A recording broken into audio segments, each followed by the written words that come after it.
Good morning everyone. चलो बच्चे, question number 19 करेंगे जरा। देखो, उसने कहा है show what entries would be passed by the HO to record the following transactions. तो याद रखना, एंट्रीज बेटा किसकी बुक्स में देनी है? एचओ की बुक्स में। क्या पॉइंट है पहला? Goods valued ₹3000 were transferred from Kanpur branch to Agra branch under instructions from head office. बेटा मेरी बात समझना, ये नया केस है जरा, ये नया केस है। हेडिंग लिखो, journal entries.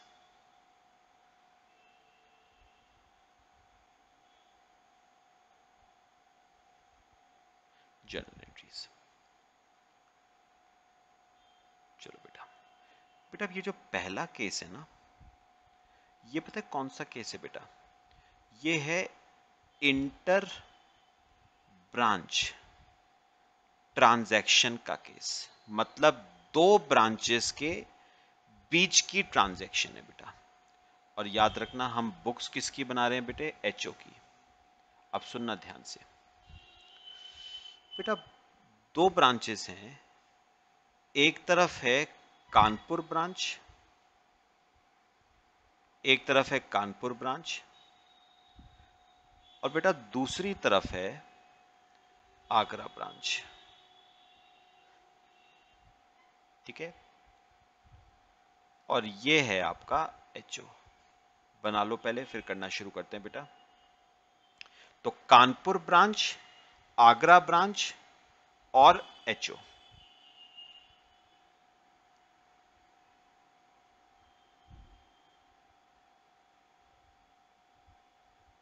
Kanpur branch, Agra branch और एचओ।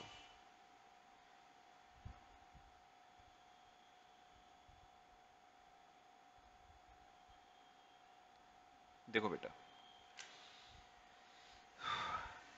देखो बेटा, अब हुआ क्या है? Goods valued ₹3000 were transferred from Kanpur branch to Agra branch. बेटा अब हुआ क्या है? हुआ क्या है? कानपुर ब्रांच ने आगरा ब्रांच को कुछ गुड्स भेजे। कितने के? 3000 के। बेटा अब होता क्या है, जरा मेरी बात समझना ध्यान से। अब ना होता क्या है कि जैसे मैं एग्जांपल अगर दूं, कानपुर ब्रांच के पास गुड्स का बेटा है सरप्लस, और आगरा ब्रांच के पास गुड्स की है कमी। तो कानपुर ब्रांच ने क्या कहा? सुनो, कानपुर ब्रांच ने क्या कहा? कानपुर ब्रांच ने कहा कि, ध्यान से सुनना, कानपुर ब्रांच ने एचओ को कहा कि हम कुछ गुड्स हमारे पास सरप्लस में हैं, हम वो गुड्स आपको क्या कर रहे हैं? रिटर्न कर रहे हैं। ठीक है, और दूसरी तरफ आगरा ब्रांच ने कहा कि हमारे पास गुड्स की कमी है, हमें गुड्स भेज दो। तो बेटा एचओ ने क्या सोचा? एचओ ने सोचा कि कानपुर ब्रांच हमें भेजेगी, हम वो गुड्स आगे आगरा ब्रांच को भेजेंगे, तो बेटर क्या है? कानपुर ब्रांच ये गुड्स सीधे किसको भेज दे? एचओ को भेज दे, आगरा ब्रांच को भेज दे। सॉरी, मैंने आपको एक दो बातें बताई बेटा। कानपुर ब्रांच के पास गुड्स का है सरप्लस, तो कानपुर ब्रांच वो सरप्लस गुड्स एचओ को वापस क्या करना चाहता है? रिटर्न।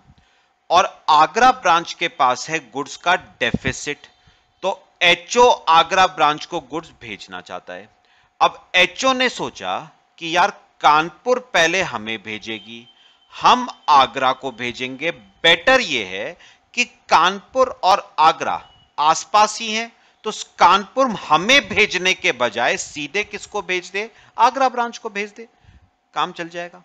लेकिन बेटा जहां तक की बेटा एंट्री की बात है, सुनना ध्यान से, एंट्री की बात है, हम अज्यूम ये करते हैं कि कानपुर ने आगरा ब्रांच को गुड्स डायरेक्टली नहीं भेजे, हम ये अज्यूम करेंगे। हम अज्यूम करेंगे कि कानपुर ने गुड्स एचओ को भेजे और एचओ ने गुड्स आगे आगरा ब्रांच को भेजे। अब सुनो ध्यान से, अब बताओ कि कानपुर ब्रांच ने अगर एचओ को गुड्स रिटर्न करे होते, ठीक है, तो एंट्री पता है बेटा इसकी हम क्या बनाते?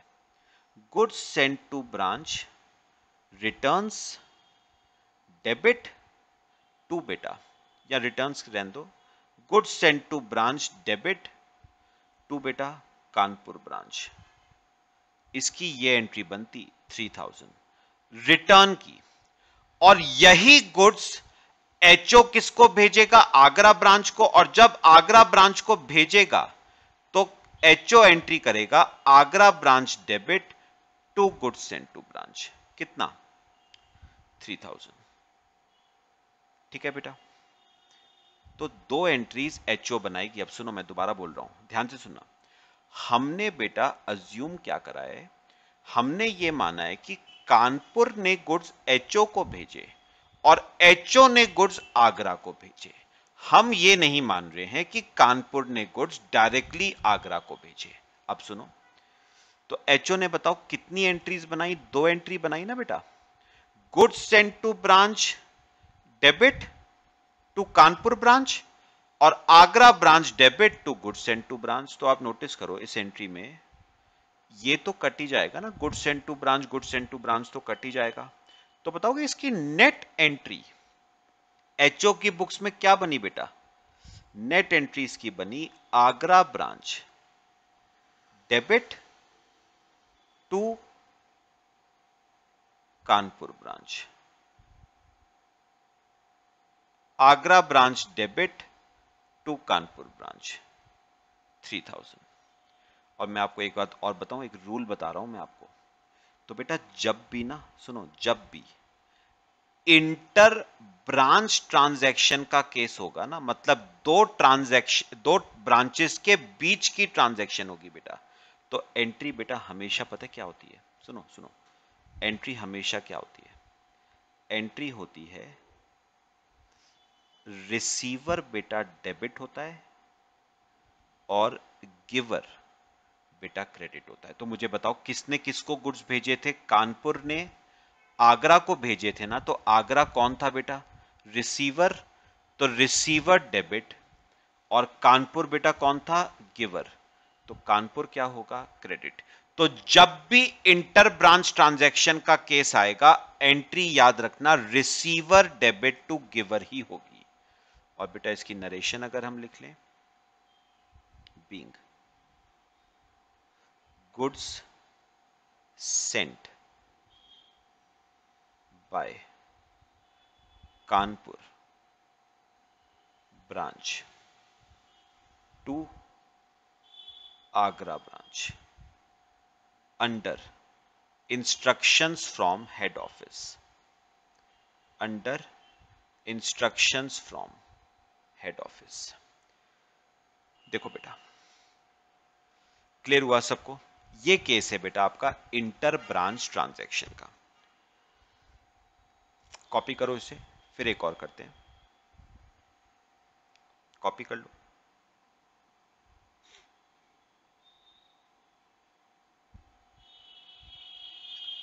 कर लिया बेटा कॉपी सबने? आओ सेकंड पार्ट देखो, क्वेश्चन का सेकंड पार्ट क्या है? सेकंड पार्ट है Agra branch collected ₹1000 from an Agra customer of head office. समझते हैं बेटा ये क्या है? देखो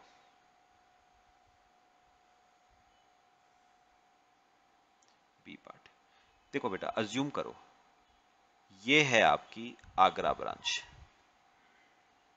ये आपकी आगरा ब्रांच है और ये बेटा एचओ है। बेटा पता हुआ क्या, एचओ का ना, एचओ का एक कस्टमर था, यानी डेटर कह सकते हो आप। ये एचओ का कस्टमर आगरा का रहने वाला था बेटा, आगरा में रहता था। ठीक है, अब सुनो, एचओ को इस कस्टमर से बेटा रिसीव करने थे, रिसीवेबल थे 1000 रुपए। तो एचओ ने इस कस्टमर से रिसीव करने थे 1000 रुपए।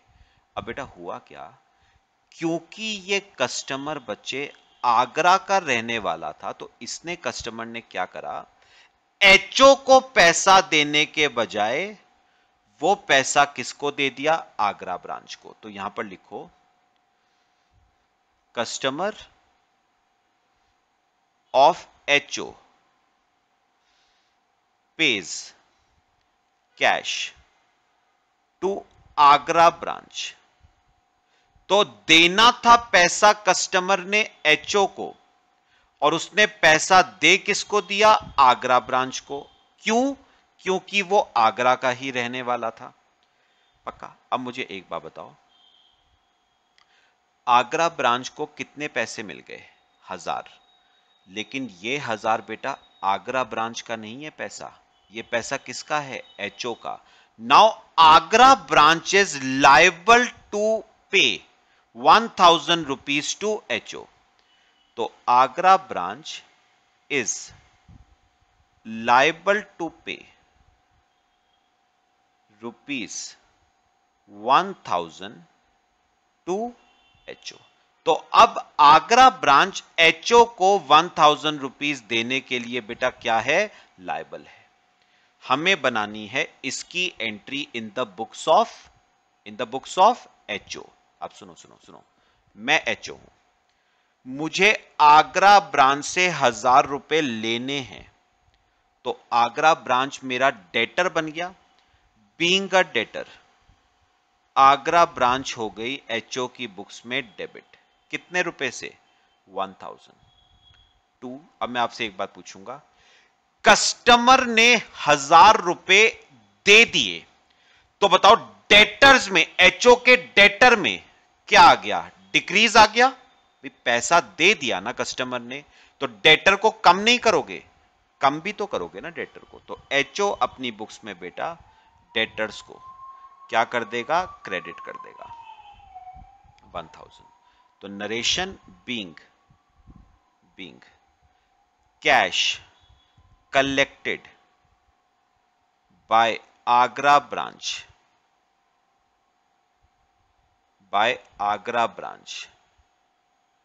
from a customer of head office, from a customer of head office। लो बेटा, ये आपकी एंट्री बन गई इसकी। क्लियर हुआ बेटा सबको, कॉपी करो इसे, फिर थर्ड पे आते हैं, कॉपी करो।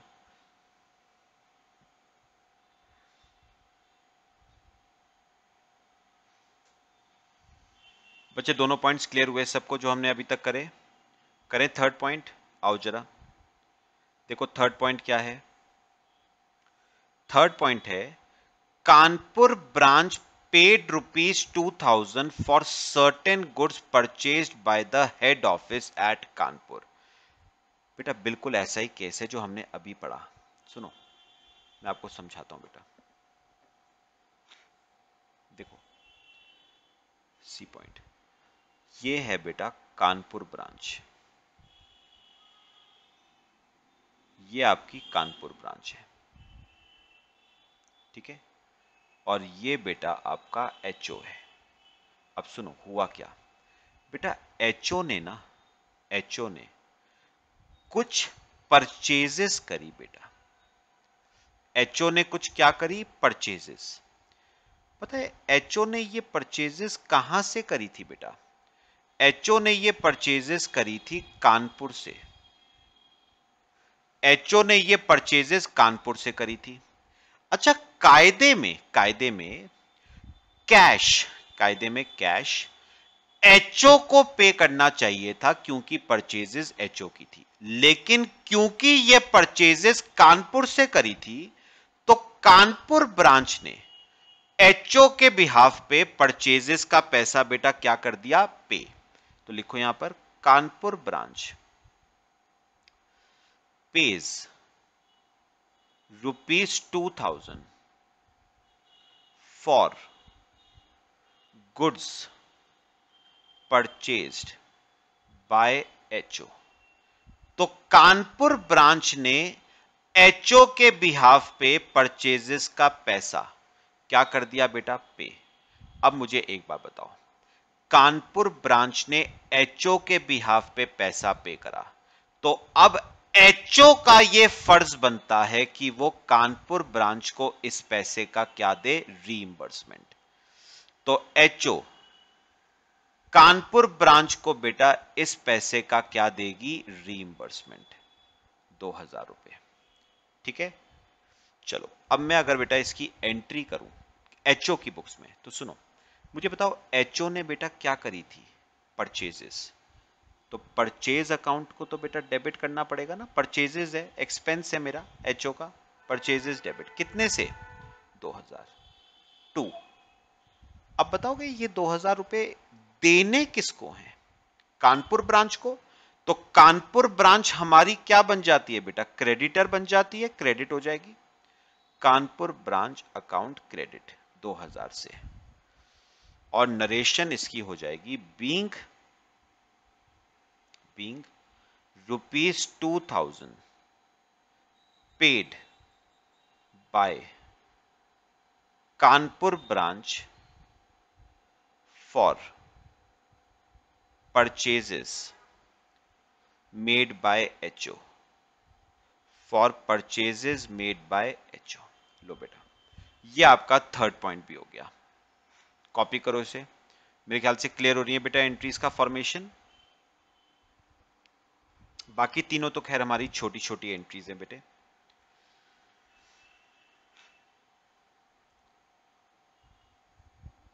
हो गया? करें अगला पॉइंट? चलो अगला देखो बेटा, अगला है simple. Kanpur branch remitted ₹1000 to HO on 28 December which was received by the HO on 2nd Jan। तो मुझे एक बात बताओ, कानपुर ब्रांच ने HO को पैसा भेजा, HO को पैसा भेजते ही कानपुर ब्रांच ने एंट्री करी होगी HO डेबिट टू कैश।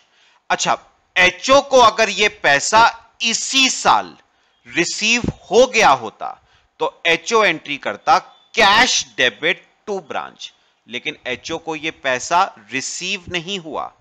तो बताओ कि कैश को डेबिट करने के बजाय अपने आप बताओ HO किसको डेबिट करेगा? Cash in transit debit to branch, cash इन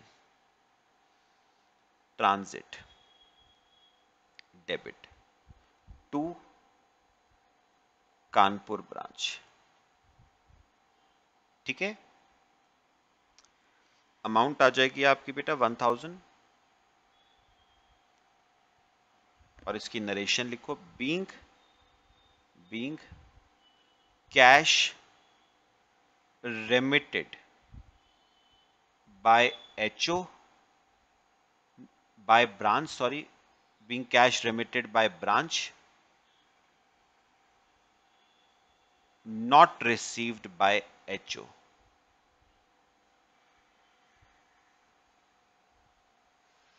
हो गया बेटा सबका? आ जाओ अगले पॉइंट पे। अगला पॉइंट क्या है देखो, depreciation amounting to 500 on Agra branch fixed assets when such accounts were opened in HO books. अब सुनो ध्यान से, कल करा था हमने डेप्रिसिएशन का केस। आओ बेटा फिफ्थ एंट्री बनाएंगे। सुनो, अब मुझे ना बताओ हुआ क्या है।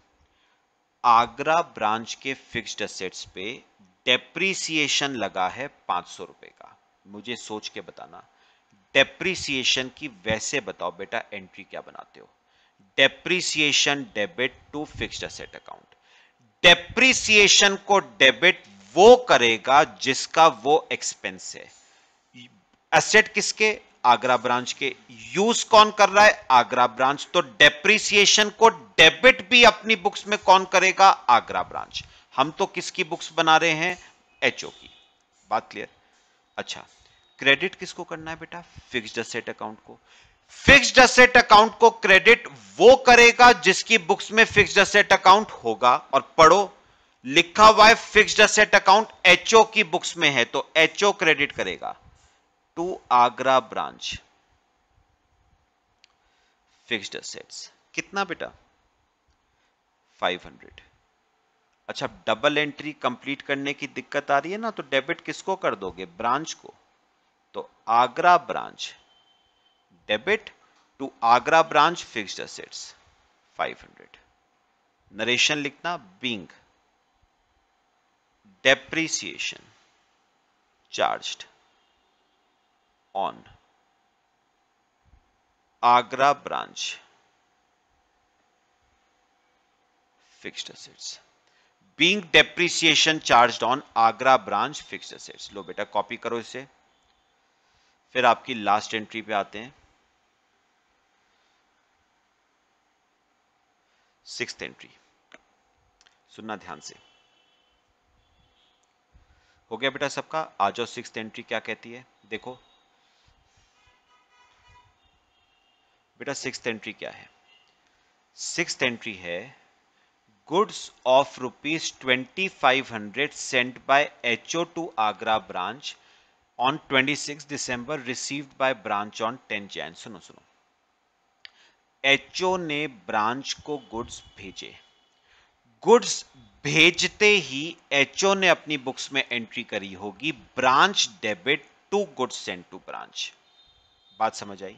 अच्छा, अगर ये गुड्स ब्रांच को मिल गए होते तो ब्रांच अपनी बुक्स में एंट्री करता goods receive from HO debit to HO, लेकिन ब्रांच को ये गुड्स इस साल रिसीव नहीं हुए, तो क्या एंट्री करेगा branch? Goods in transit debit to HO. लेकिन बेटा एक छोटी सी बात है यहां पर, assume that all adjustments for reconciliation of branch accounts are made in HO books। याद करो बेटा, मैंने आपको क्या बताया था? मैंने आपको बताया था कि रेक्टिफिकेशन की जो एंट्री है वो हमेशा बेटा रिसीवर पास करता है अपनी बुक्स में, और इस वाले केस में बेटा रिसीवर ब्रांच है, एचओ नहीं। तो कायदे में रेक्टिफिकेशन की entry goods in transit debit to HO किसको करनी चाहिए? ब्रांच को। लेकिन क्वेश्चन ने पहले ही आपको कह दिया है कि सारी एडजस्टमेंट्स रेक्टिफिकेशन की एचओ करेगी अपनी बुक्स में, ब्रांच रेक्टिफिकेशन की एंट्रीज पास नहीं करेगा। तो मुझे बताओ, गुड्स इन ट्रांजिट वाली एंट्री कौन करेगा अपनी बुक्स में? एचओ। वैसे कौन करता है? रिसीवर यानी ब्रांच। अब सुनो, क्या एंट्री करेगा एचओ? याद करो मैंने क्या बताया था? मैंने कहा था बेटा गुड्स इन ट्रांजिट डेबिट ही होना है, चाहे आप एचओ की बुक्स बनाओ या ब्रांच की बनाओ, गुड्स इन ट्रांजिट डेबिट ही होना है। टू, अच्छा किसकी बुक्स बना रहे हो? एचओ की, तो क्रेडिट किसको कर दोगे? आगरा ब्रांच को। आगरा ब्रांच अकाउंट कितना? 2500। ठीक है बेटा, नरेशन लिख लो, being goods sent by HO to branch not received by branch. लो बेटा, ये आपका क्वेश्चन बच्चे हो गया कंप्लीट। सब बताओ बेटा, क्वेश्चन क्लियर हुआ सबको? ठीक है, चलो कॉपी कर लो बेटा, चलो बच्चे कॉपी कर लो।